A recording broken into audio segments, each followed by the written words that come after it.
buenos días.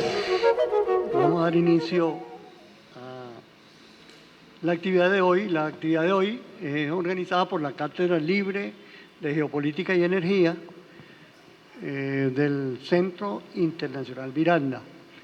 Saludamos afectivamente a todas aquellas personas que están conectadas en nuestro canal de YouTube del CIM. Igualmente saludamos a todas las personas que hoy en día nos acompañan. Reciban también en esta Casa de la Historia un saludo muy especial de Domingo Medina Gutiérrez, el presidente del Centro Internacional Miranda, y un saludo también muy especial de la ministra de Educación Universitaria, la doctora Sandra Oblitas. El día de hoy tenemos una conferencia que muy actual, muy oportuna, que se titula Ucrania en el año de la mega elección mundial.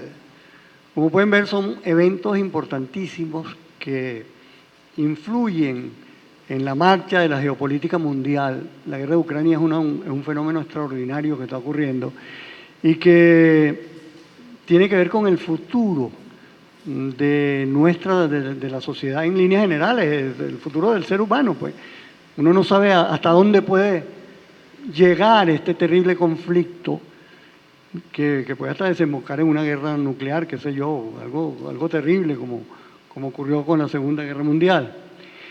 Y también este año 2024 ocurren eventos importantísimos en el desarrollo de las democracias mundiales también. Es un año de elecciones en diferentes países. Estados Unidos, ya fue en República Dominicana, el domingo es en México, en Corea del Sur creo que también hay elecciones, en Venezuela, bueno, en fin, un momento de gran significación para el futuro de esta década de los años 20 del siglo XXI. Hoy tenemos invitado al profesor Federico Villalba. Federico es un investigador, profesor de Geografía e Historia, egresado del Instituto Pedagógico de Caracas, maestro en Estudios Orientales en el Centro de Estudios Orientales del Colegio de México. Es un hombre de una amplia trayectoria en el campo de la investigación y la docencia, estudioso de la realidad de Caracas también,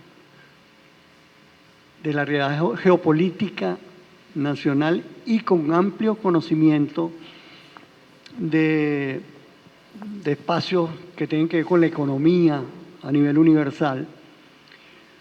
Su tesis en el Colegio de México de Federico trata sobre medios de producción asiática. Y esto no está aquí, pero esto lo estoy diciendo yo de memoria. Una tatuaje y otra. Y especialista en la India. También tiene estudios importantísimos en el campo del marxismo. Tiene un libro de marxismo, no es por alabarlo, que es muy bueno. Su trayectoria docente, profesor titular de Historia del Departamento de Geografía e Historia del Instituto Pedagógico de Caracas, IPC, Universidad Pedagógica Experimental Libertador, profesor de la Maestría en Enseñanza de la Historia del Instituto Pedagógico de Caracas, IPC, Universidad Pedagógica Experimental Libertador, jefe de la Cátedra de Introducción a las Ciencias Sociales.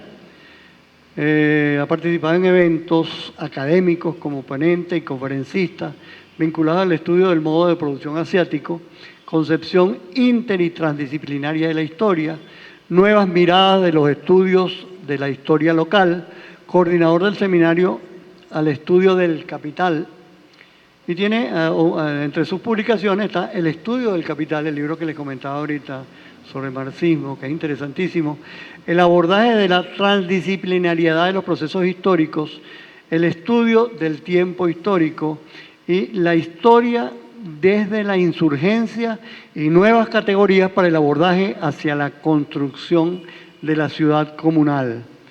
Ha recibido un reconocimiento, como que en el año 1996 obtuvo la distinción Alberto Smith, medalla de oro del Instituto Pedagógico de Caracas IPC y Universidad Pedagógica Experimental Libertador. El año 2012 obtuvo reconocimiento como autor de la colección Bicentenario en el área de Ciencias Sociales por el Ministerio del Poder Popular para la Educación. En el año 2014 obtuvo reconocimiento especial como autor de la colección Bicentenario en el área de Ciencias Sociales, Ministerio del Poder Popular para la Educación. Y en el año 2011 obtuvo un premio que fue conferido, el premio a la mejor investigación histórica por la Comisión Permanente de Educación y Cultura, Premio Municipal al Patrimonio Histórico Aquiles Nazoa. Para nosotros en el Centro Internacional Miranda, pues es un honor recibir a Federico. Lo recibimos 2 veces, porque también lo recibimos hace algún tiempo, porque es investigador del CIM, del Centro Internacional Miranda. Y bueno, para nosotros es un honor tenerlo en nuestra fila y también muy grato recibirlo como conferencista el día de hoy.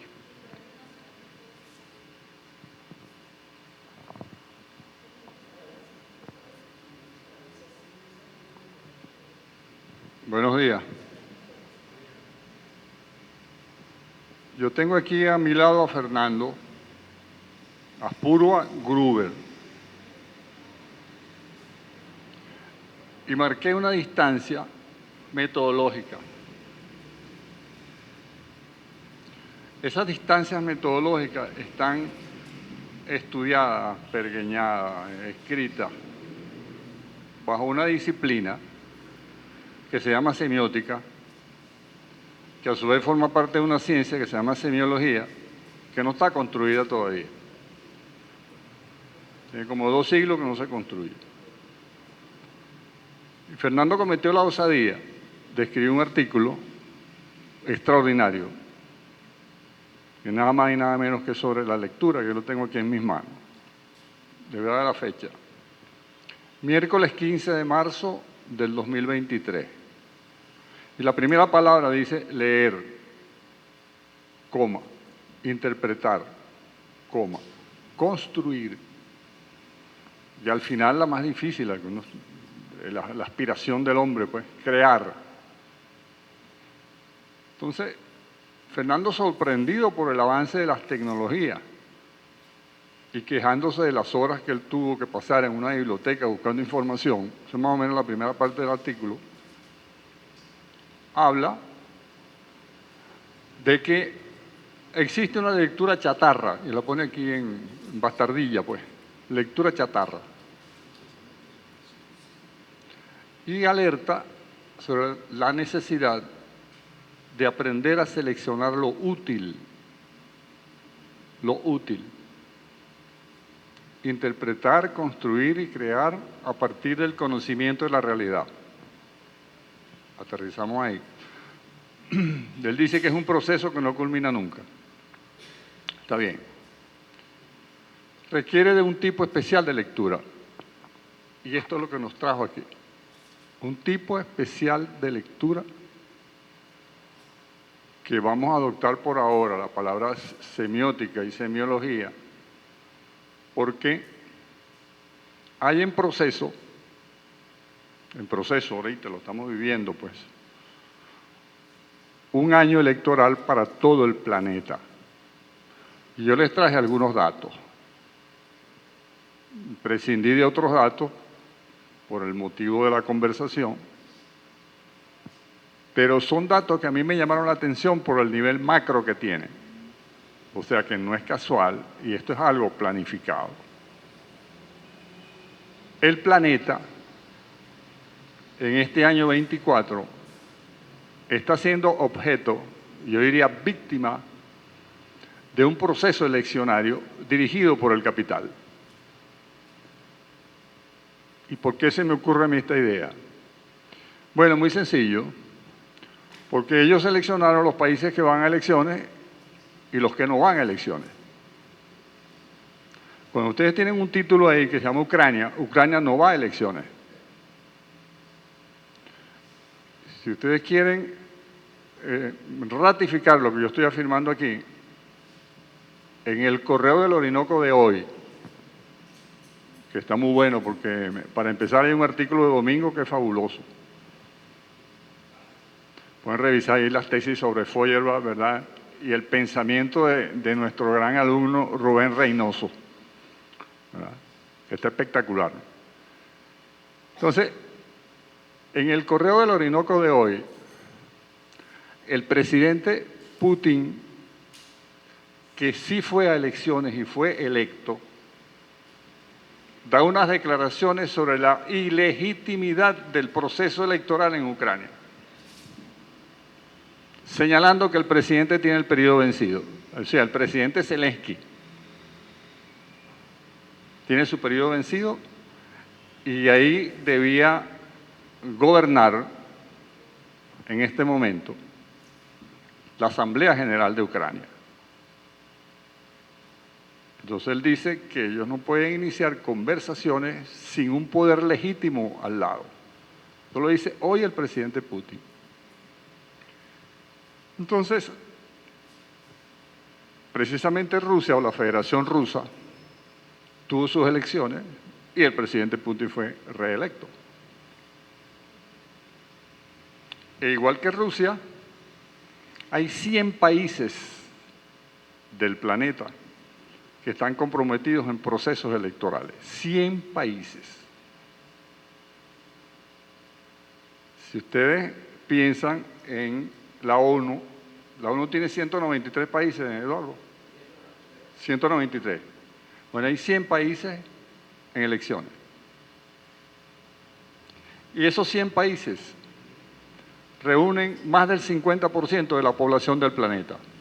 4.000 millones de habitantes están involucrados en los procesos electorales del 2024. Entonces le pusieron mega elección. Entre esos países, algunos ya los señaló Fernando, y entre esos países está Venezuela. Y nosotros estamos aquí precisamente para analizar las reglas del juego de este proceso. Bueno, la otra noticia que trae el correo que le compete o nos compete a nosotros en este instante es el titular del periódico. La Asamblea le acaba de negar el permiso a la Unión Europea para asistir como observador. Entonces, nosotros vamos a iniciar de ahora en adelante un proceso.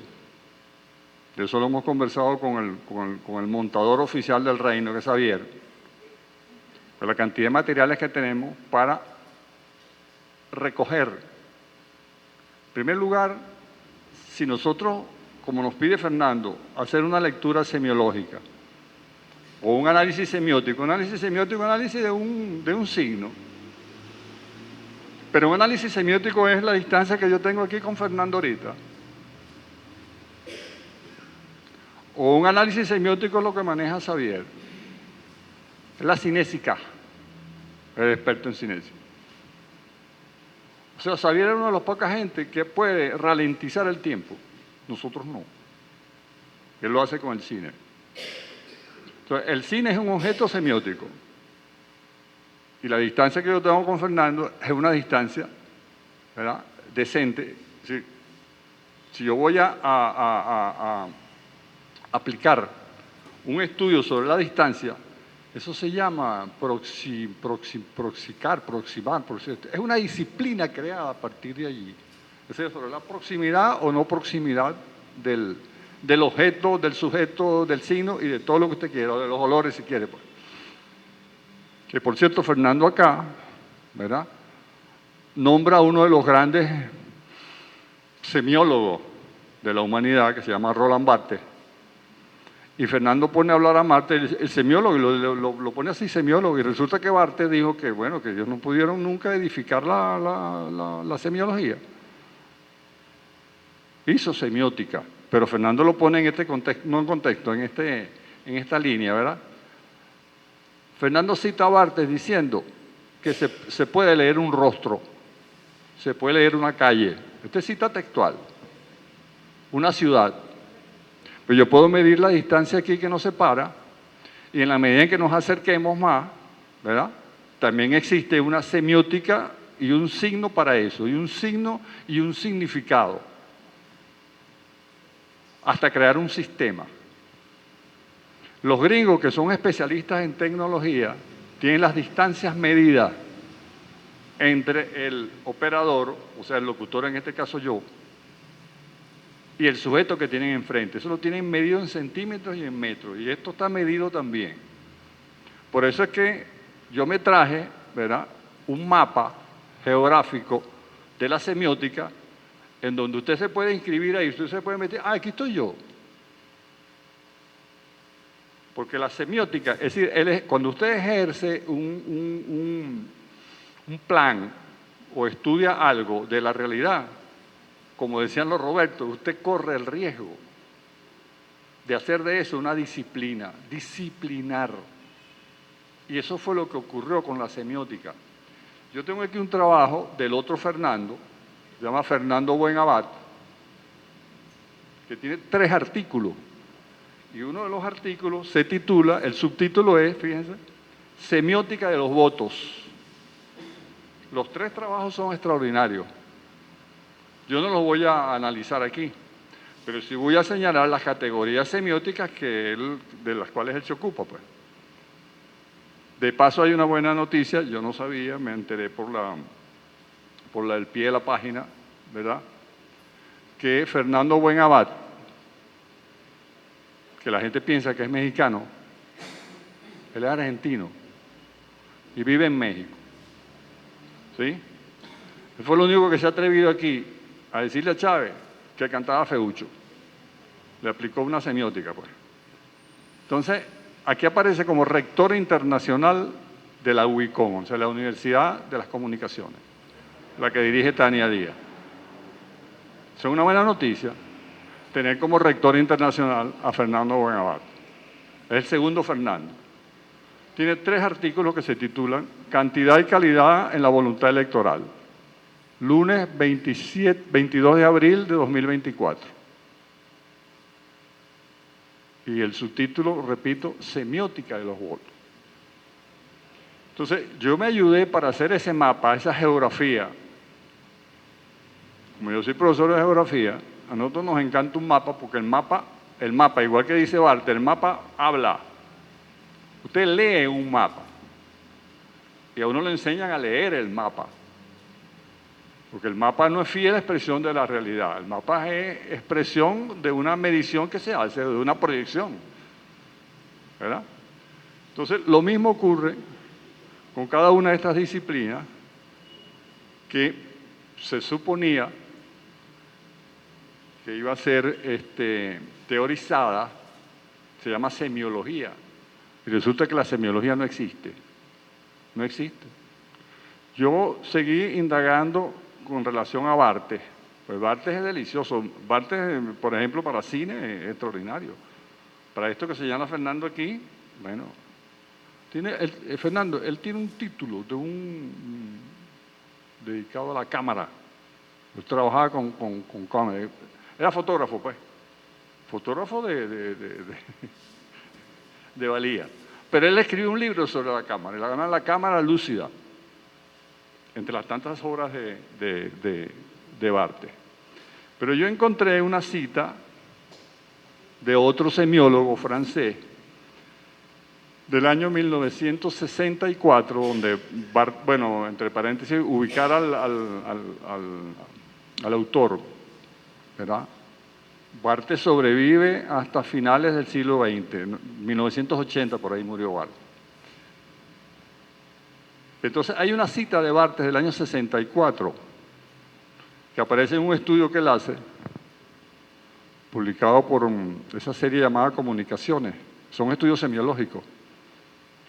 Y dice que la semiología no se ha construido. Entonces ellos hacen semiótica. Entonces, de tanto hacer semiótica, hicieron disciplinas. Y uno de los libros guía que yo utilizo, que lo uso desde hace mucho tiempo, es de un semiólogo que él dice que él no es semiólogo, que se llama Umberto Eco. Humberto Eco tiene un título, yo tengo ahí las fichas y todo, yo voy a hacer un resumen aquí, amigable, familiar, ¿verdad? Humberto Eco tiene un título que se llama La estructura ausente. Y yo me guié por ese libro.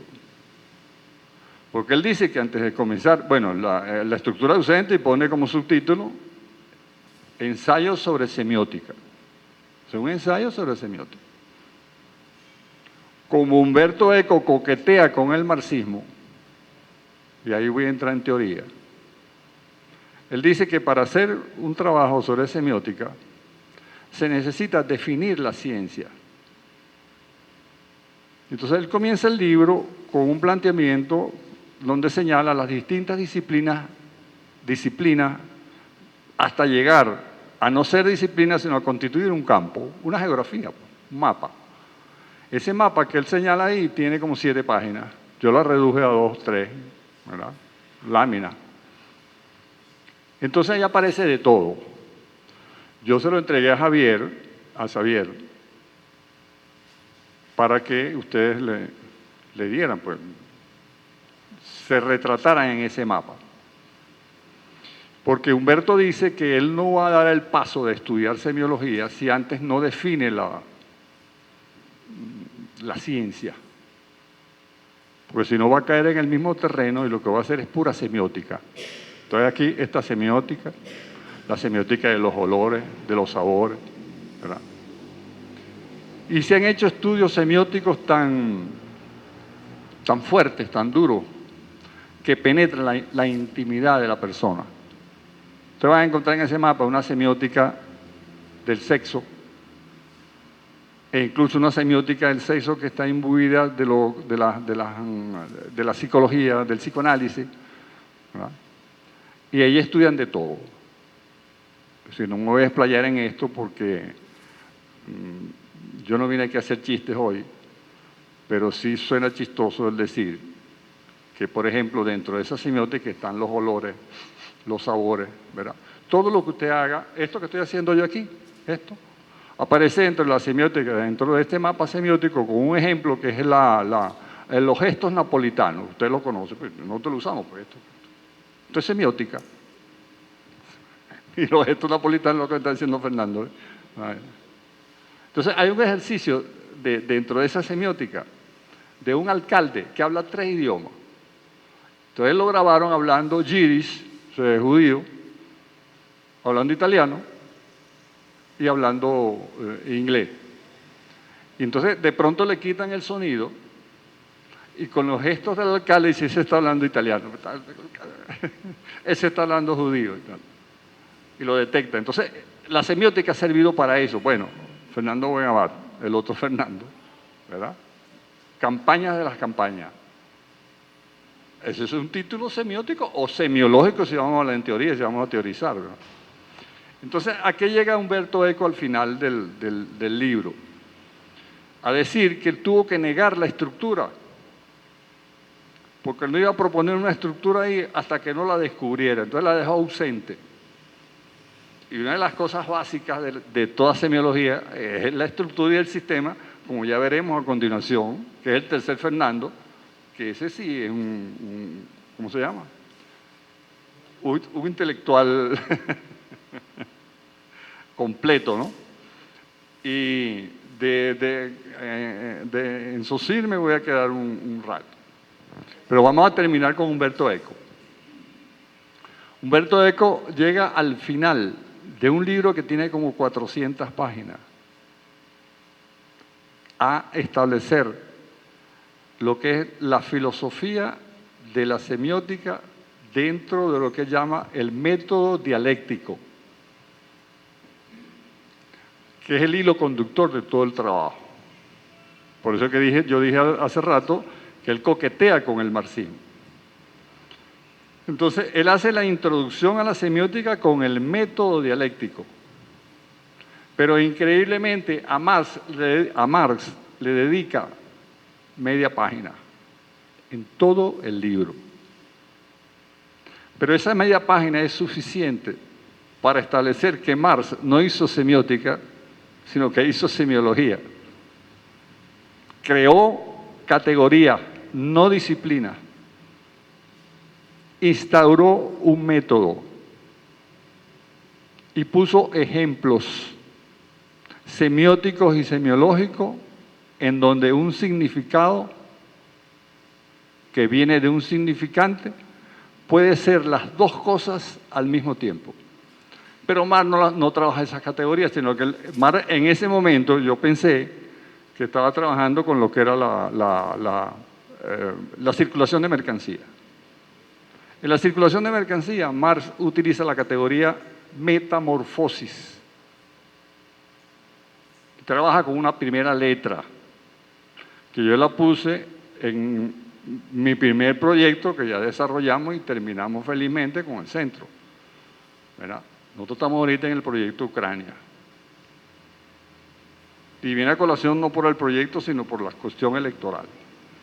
Entonces, Marx trabaja con una letra llamada M, que es mercancía. Pero como existe una relación de cambio y de intercambio obligatoria, mucho antes de que exista el capitalismo, una relación social de producción. Entonces, esa M se transforma en dinero. Y ya no es M, sino que es MD. Pero MD es de M también. Puede ser el método dialéctico, pues. Lucha de contrario. Entonces, M, que comenzó siendo un signo, se transforma en un significado y se categoriza en la forma de dinero, que a su vez es la primera forma dineraria para la otra mercancía. Porque en los términos de intercambio, uno no va solo al mercado. Bueno, eso de mercado es un decir, entre comillas. Mercado no existe. Hay un intercambio, hay una circulación de mercancía. Y cuando existe el mercado es como decir, como existen las elecciones para utilizarlo. O sea, de una manera ideológica, pues, ideologizada. Entonces, las metamorfosis que va sufriendo la mercancía para transformarse en dinero y el dinero para transformarse en mercancía, quedan al final en tres letras, M, D, M. Mercancía, dinero, mercancía, que tampoco es capital.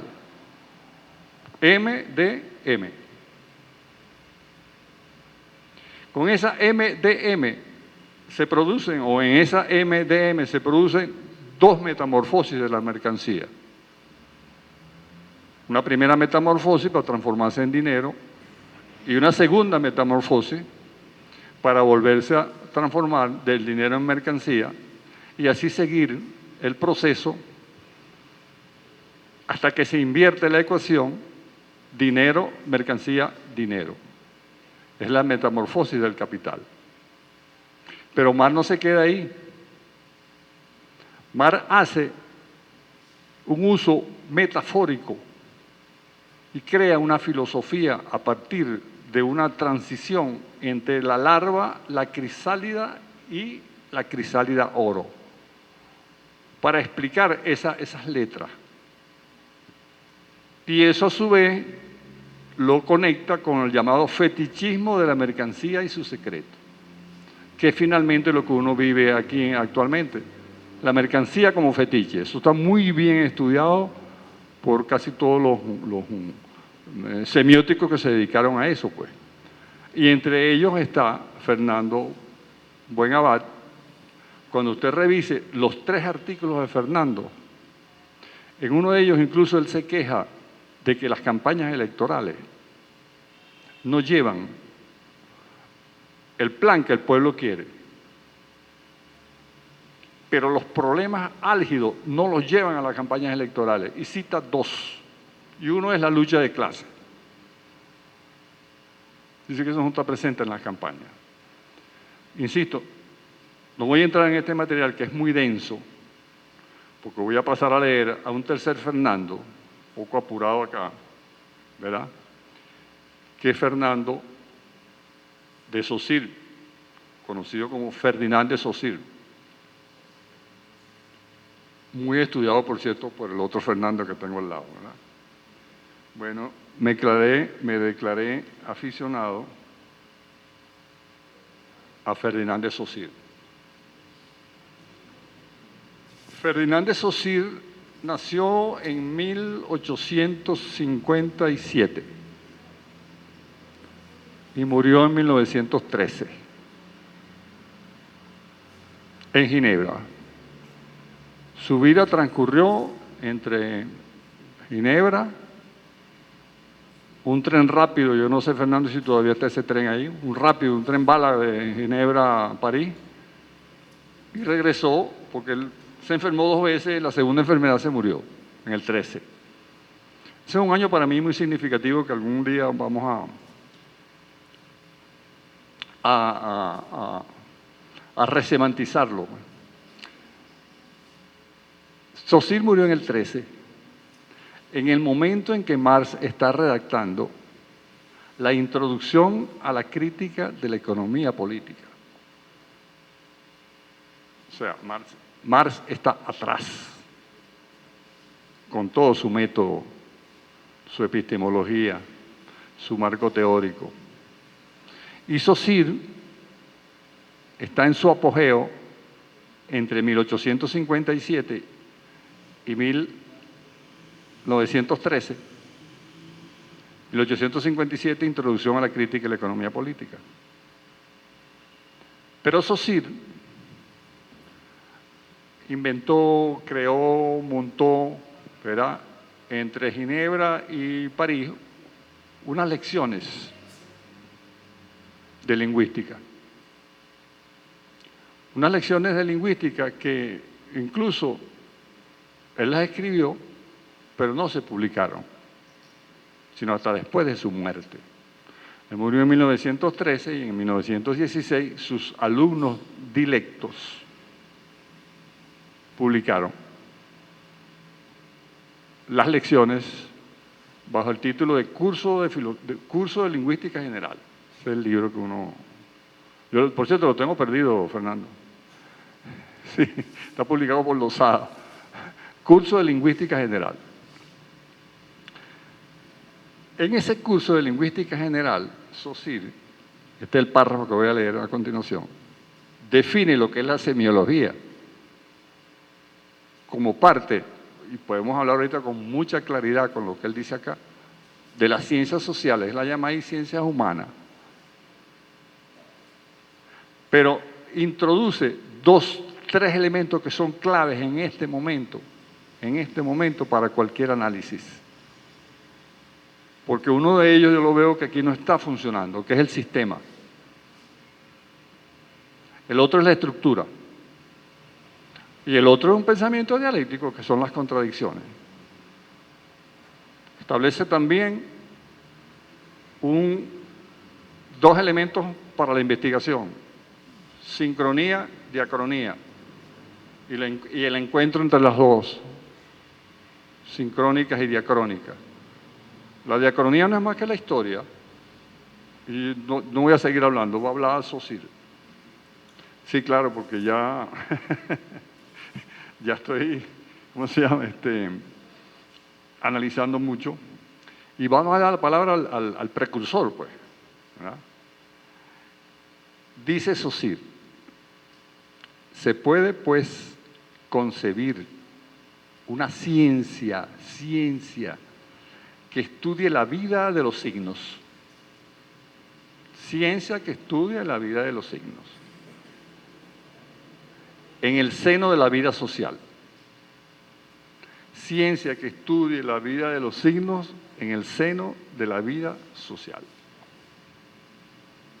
Tal ciencia sería parte de la psicología social. Psicología social. Y va mucho más allá. Y por consiguiente, de la psicología general. Nosotros lo llamaremos, y está aquí subrayado, semiología.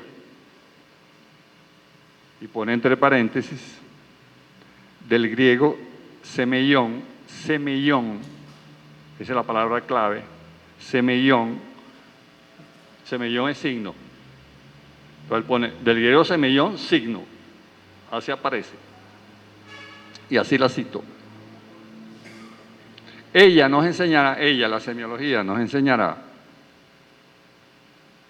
en qué consisten los signos y cuáles son las leyes que los gobiernan.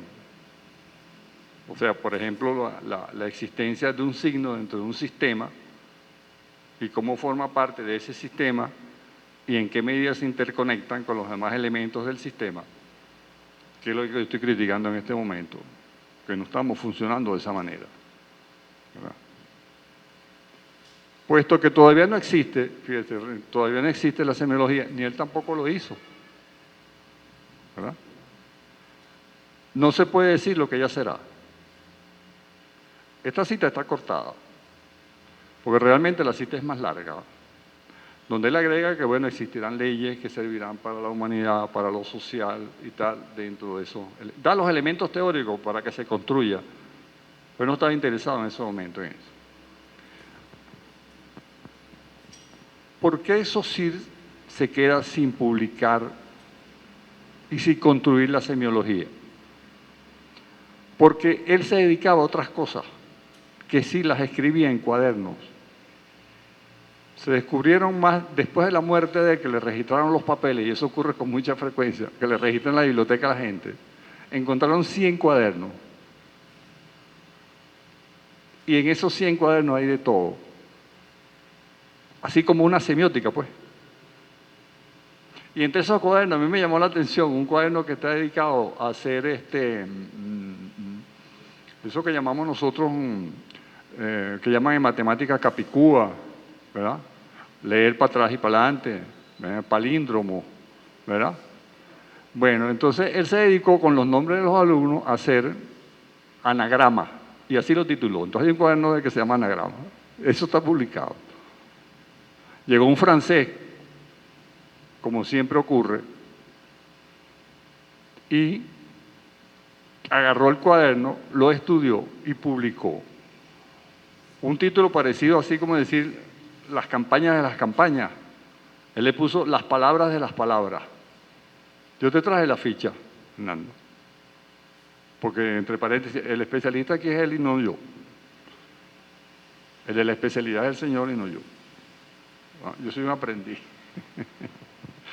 Entonces, los anagramas de Saussure están publicados hasta en español, por un francés que lo llamó Las palabras bajo las palabras.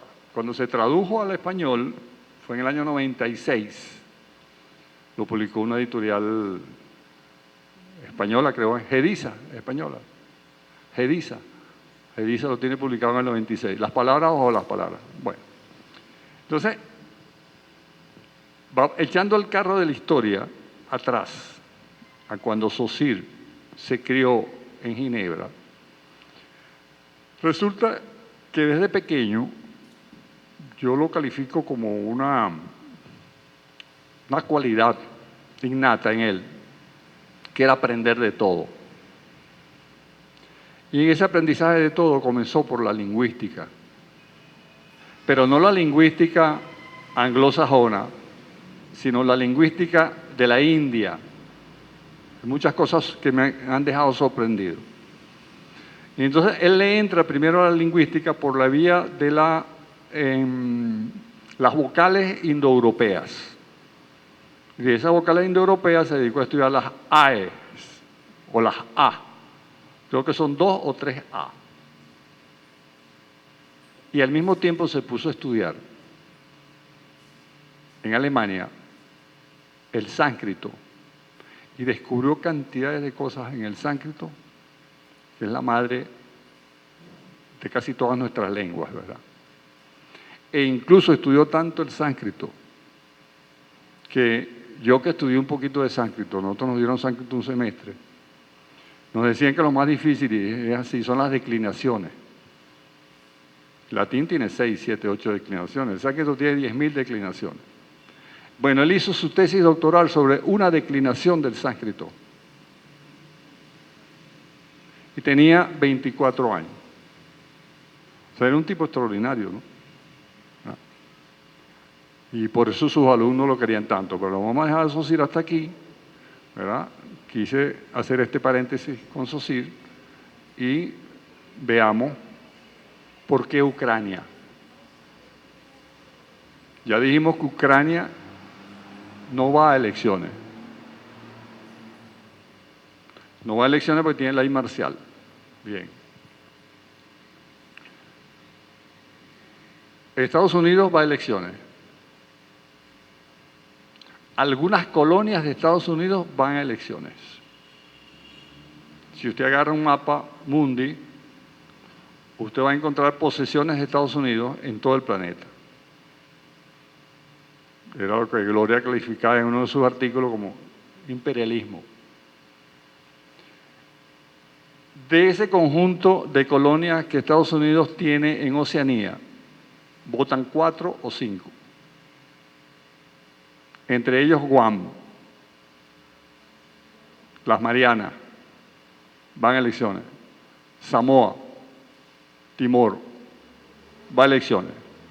Y un vecino nuestro que se llama Puerto Rico va a elecciones también. De esas colonias, Estados Unidos los tiene clasificadas en posesiones y en estados libres asociados. Tiene varios estados libres asociados. Entonces está Puerto Rico. Puerto Rico no vota en las elecciones. Eso hay que recordarlo y decirlo. Puerto Rico no vota en las elecciones de Estados Unidos, porque es Estado Libre Asociado. Vota Hawái, que es una estrella. Pero Puerto Rico no vota. Puerto Rico tiene unas elecciones internas y Estados Unidos lo autorizó a que hicieran elecciones allí. Entonces, ¿dónde está el problema? Y aquí me quiero quedar, pues, porque no es que nos afecta a nosotros como un coletazo, sino que directamente estamos vinculados y articulados en ese proceso. Y la palabra aquí clave es la democracia. Y yo pienso aquí hoy resemantizar la democracia. O sea, nosotros tenemos que ir como investigadores de un proceso de ver un signo, o como dice Xavier en sus artículos, símbolo.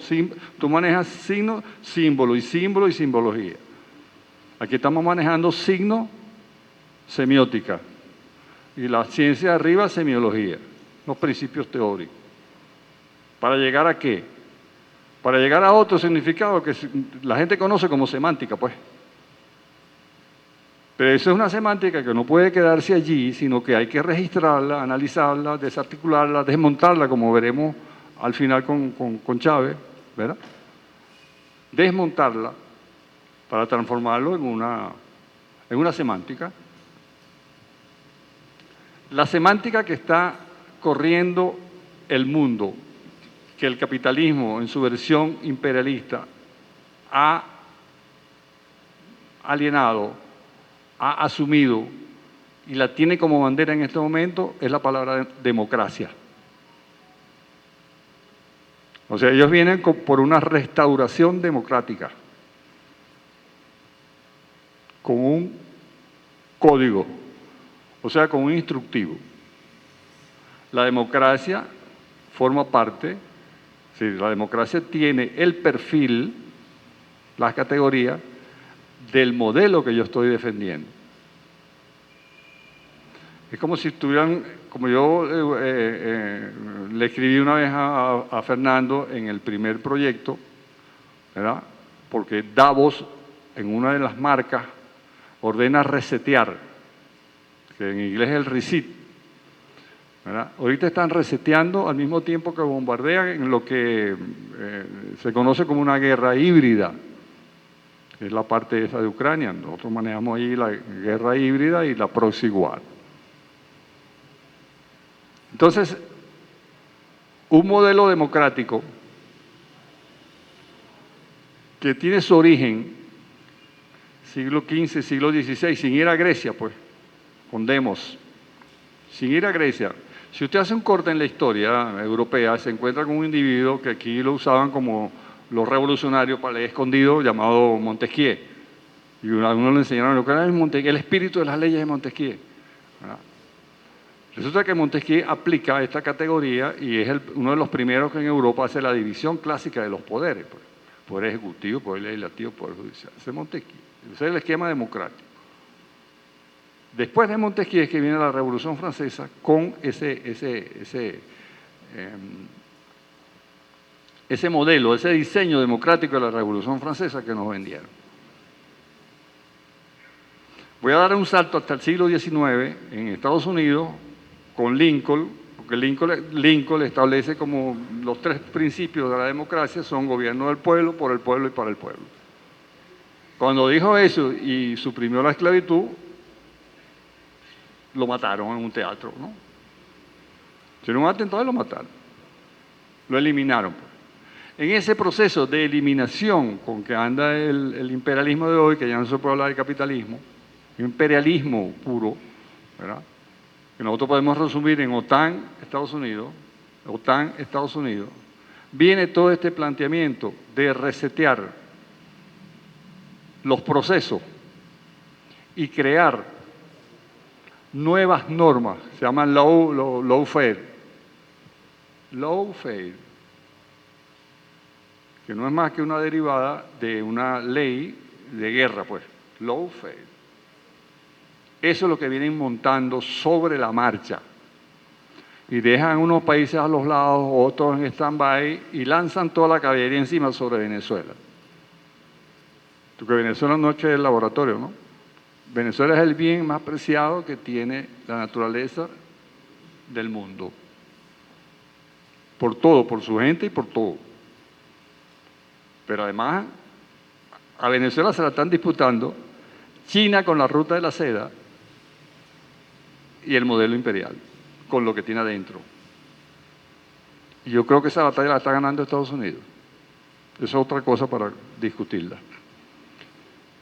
Entonces, la democracia, como categoría, es la que nos están reseteando en este momento.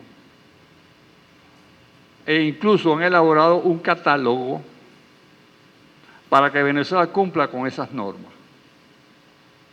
De allí que la Asamblea ayer le negó el derecho a la Unión Europea, que entre paréntesis, yo voy a nombrar, la Unión Europea tiene, ¿cuánto, Eduardo? 30, 33 países. 27. ¿Ah? 27. Ajá, ¿y cuántas monarquías tiene? ¿Ah? Yo creo que son 10.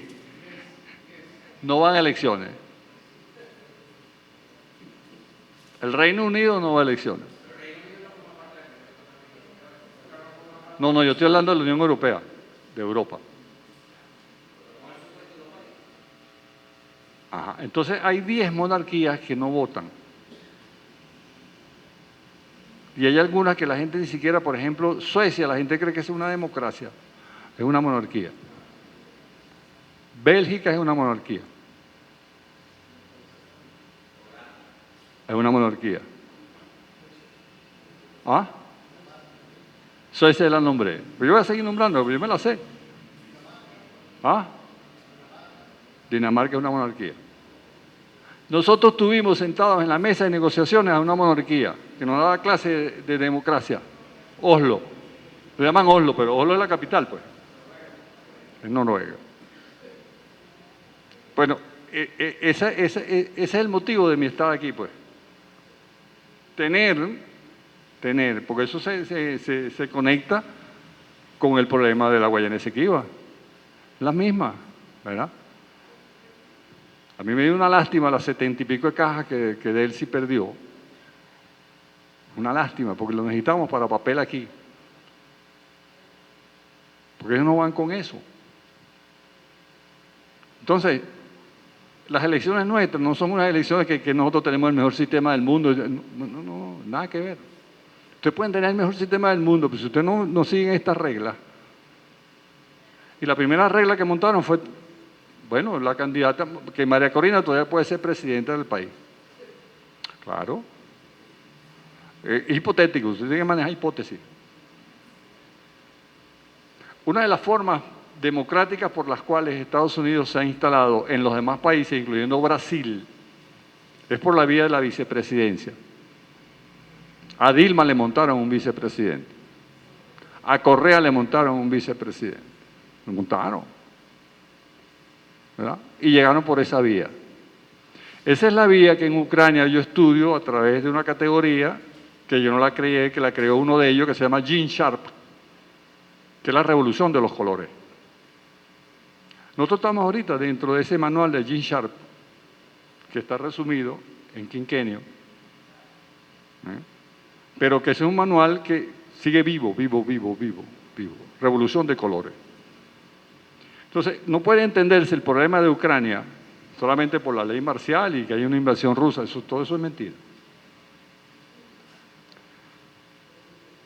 En el 2014, en una plaza que llaman Maidán, se gestó esa revolución de colores en Ucrania, que condujo nada más y nada menos a que se montaran más de 100 francotiradores, incendiaron la casa del sindical y el que iba quedando vivo, que se lanzaba por la ventana, lo tiraban. Lo tiraban, pues ya venía quemado. Eso se hizo en Maidán en 2014. Después vinieron unas conversaciones y unos acuerdos en Minsk que tampoco cumplieron. Entonces, Ucrania es un modelo para nosotros que significa un repaso de toda esa historia universal congelada y repetida ahí. Por eso yo no me voy a extender con Ucrania, porque nos interesa más el problema, que lo vamos a continuar, ¿verdad? El problema de las elecciones. No las elecciones en Venezuela, ni tampoco en contexto. No, el contexto desaparece. Es una mega elección que hay este año, que está como dice Walter Martínez, en pleno desarrollo, ¿verdad? Y ya se están viendo, porque las tendencias, y ojalá que ustedes tengan la posibilidad de leer estos 3 artículos de Fernando Buenabad, porque Fernando los alimenta con información,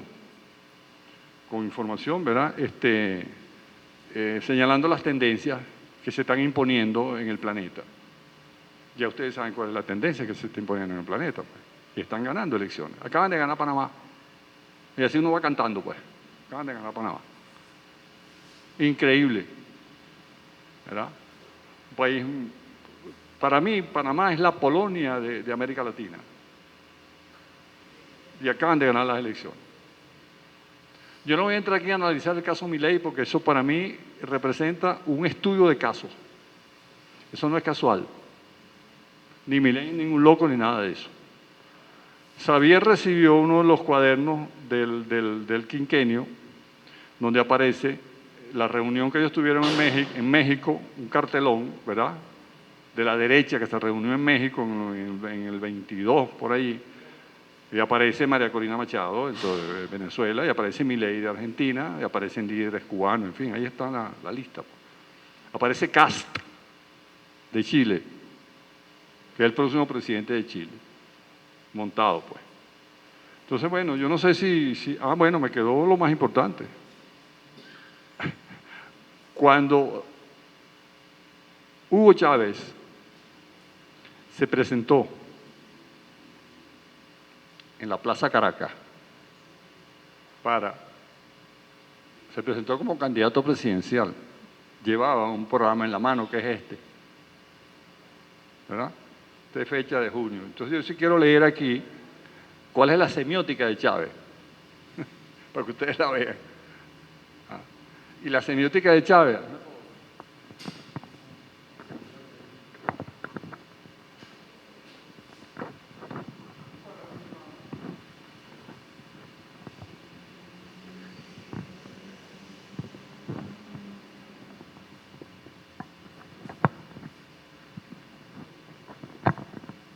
Aquí vamos. Rapidito. Este es un programa. Este es el programa que se transforma en proyecto, después se transforma en ley. Por lo tanto, es de obligatorio cumplimiento. ¿Sí? En la introducción, él lo propone como sin ambaje, sin democracia. Primer Plan Socialista de Desarrollo Económico y Social de la Nación, 2007-2013. Esto lo tengo yo en el libro de la colección Bicentenario, están todos estos planes. Entonces, si conseguimos los libros, los compañeros van a tener sus planes. Están en 2007, 2013, está este, y está el actual, que es la ley, 2019-2025. Y Xavier me debe el del 2030, que es el plan de la patria con las 7 transformaciones. Las 7 transformaciones. Eso hay que buscarlo. Entonces, Chávez señala lo siguiente. Dice, no nos llamemos a engaño. La formación socioeconómica, fíjate, formación socioeconómica. Ya Chávez en este momento se había declarado marxista y sin ambaje lanza esto. No nos llamemos a engaño. La formación socioeconómica que todavía prevalece en Venezuela es de carácter capitalista y rentista. Ciertamente el socialismo apenas ha comenzado a implantar su propio dinamismo interno entre nosotros. Y agrega, este es un programa, dice Chávez, este es un programa, precisamente para afianzarlo y profundizarlo. Esto es lo que está pidiendo Fernando Buenabad, que la campaña se transforme en un programa, en el programa que pide el pueblo. Y como esto lo hizo el pueblo, ¿verdad? Desde el punto de vista teórico, el marco teórico que está señalando Chávez aquí, continúa así. Direccionado, es decir, el sentido que debe llevar la revolución, el socialismo, hacia una, y aquí me voy a quedar, radical supresión de la lógica del capital. Radical supresión de la lógica del capital. Esa es realmente la tarea, como usted la quiera poner, semiótica, semiológica, marxista, entre paréntesis, el estructuralismo de Levi-Strauss también sirve para esto. Incluso Levi-Strauss Levi-Strauss hizo como cuando se roban al niño Jesús, se llevó la estructura e hizo su estructuralismo, ¿verdad? Etnográfico, etnológico, ¿verdad? Tuvo la virtud de meterse en Brasil con sus indios Nambiquara y hacer una antropología para descolonizar. Esa es la tarea de Levi-Strauss, una tarea descolonizadora. Entonces, vamos a dejar este aquí. Entonces, él viene y dice, aquí al final de esta página, al presentar este programa, lo hago con el convencimiento de que solo con la participación protagónica del pueblo, algo así como el artículo que recoge David Domingo, participación protagónica del pueblo. ¿Y esto qué tiene que ver con las elecciones?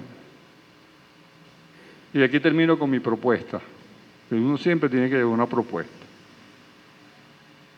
Yo tengo la aspiración de que en poco tiempo y antes que se cumpla el plan de 2030, nosotros tengamos las elecciones en las comunas, en las ciudades comunales. ¿Y quiénes son los mecanismos? Las asambleas, los consejos, ¿verdad? Elecciones directas. ¿Y en qué se transformaría el CNE? Bueno, en lo que es todavía, porque ¿qué es el CNE? Pues una oficina. Por ahí hay un libro circulando de un ingeniero de PDVSA, que ahora está saliendo en el Canal 8, hizo un libro genial, ¿verdad? Se llama Johnny Hidalgo, Venezuela petrolera, algo así. Y Johnny dice que PDVSA es una oficina que queda ahí, por lo demás son 450 filiales. Eso sí tiene poder. Y dice, no, la oficina está ahí. Y él trabaja ahí, a lo mejor lo votan un día de esto, no sé, por lo que dice y por lo que escribió. Yo nombro 450 filiales porque eso lo leí en el libro de él, pues. Johnny Hidalgo. Bueno, y dice al final, y con esto concluyo, este es un programa que busca traspasar la barrera del no retorno. La barrera del no retorno. Y entonces cita Gramsci y tal, ¿verdad? Para explicarlo con Antonio Gramsci, lo viejo debe terminar de morir definitivamente para que el nacimiento de lo nuevo se manifieste con toda su plenitud. Entonces, me puse a escudriñar las partes que siguen. Las partes que siguen son los 5 objetivos históricos. Y en esas partes encontré, porque yo también estoy trabajando en paralelo, un estudio de Lenin sobre la comunicación social. Y una de las cosas que Lenin encuentra para el año 14 es la escasez de papel, por el cual venimos luchando y tenemos que seguir luchando. En el plan para el año 30 hay una propuesta de digitalizar democráticamente el país. Pero como esto es un mandato, esto es una ley, ¿verdad? Yo encontré aquí que hay que expandir en uno de estos objetivos la producción primaria y el aprovechamiento forestal del país, ampliando las plantaciones en volumen y territorialmente, e infraestructura de transformación en toda la cadena productiva, tanto para muebles, viviendas, papel e insumos de otros procesos industriales. Traigo esto a colación porque aquí se construyó una empresa extraordinaria. Creo que se llamaba, creo que se desapareció. Maderas de Venezuela, que estaba ubicada en Uberito. O sea, Uberito le suministraba la materia prima y ellos hacían pulpa de papel y hacían artículos de madera. Y el ministro en ese momento, que era Juan Arias, le entregó la empresa a los trabajadores. Y entonces al poco tiempo la empresa pasó al Ministerio de la Industria y el papel comenzó a declinar. Entonces ahorita no tenemos ninguna excusa, ni siquiera la del bloqueo, para no producir papel, porque el papel tiene que ser una de las armas de liberación en estas campañas y no las redes digitales. Porque, bueno, las redes digitales forman parte de la dependencia. Uno está luchando contra la dependencia. O sea, yo les confieso por mi actividad, pues. Esta mañana mamándole gallo a Fernando le decía, si me da papel y lápiz, te transformo el mundo. ¿Por qué no? Bueno, espero las preguntas, porque son importantísimas, básicas, claves. Las preguntas escritas. Ah, ya Fernando las tiene ahí. ¿Las vas a leer tú o las leo yo? Ah, las lee usted. ¿De una vez?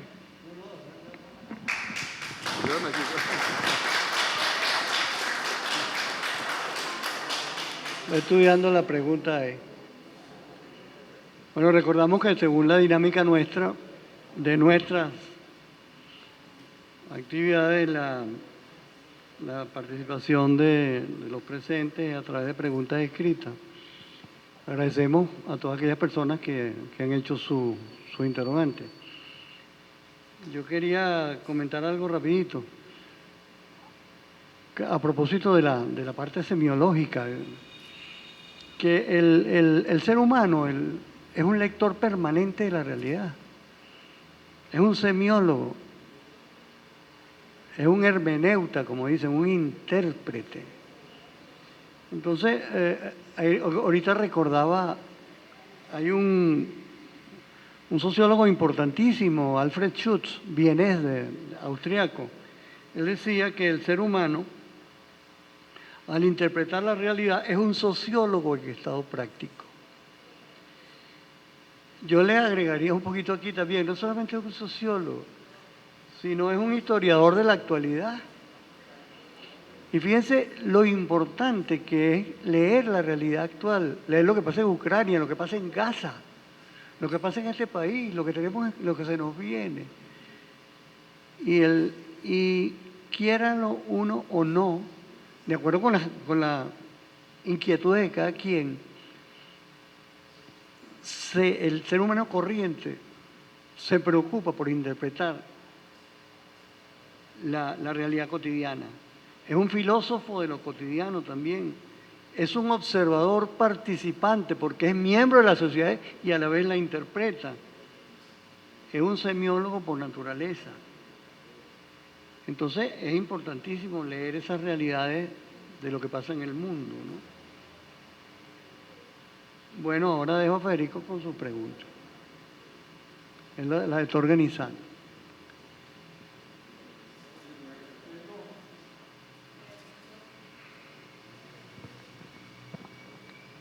Aquí hay dos preguntas que se relacionan porque tienen que ver con Estados Unidos, las dos. Una dice, en los Estados Unidos las elecciones son de segundo grado, no es voto directo del pueblo, deciden los colegios electorales, ¿de acuerdo? Explíquenos bien esa forma de elegir y se identifica. Y la otra pregunta dice, ¿cómo puede Estados Unidos hablar de democracia cuando el pueblo no elige a su presidente? Aquí está la palabra democracia, ¿verdad? Y más adelante hay una pregunta que dice que cómo remantizar la democracia, resemantizar, pues. Sí, porque el punto de partida es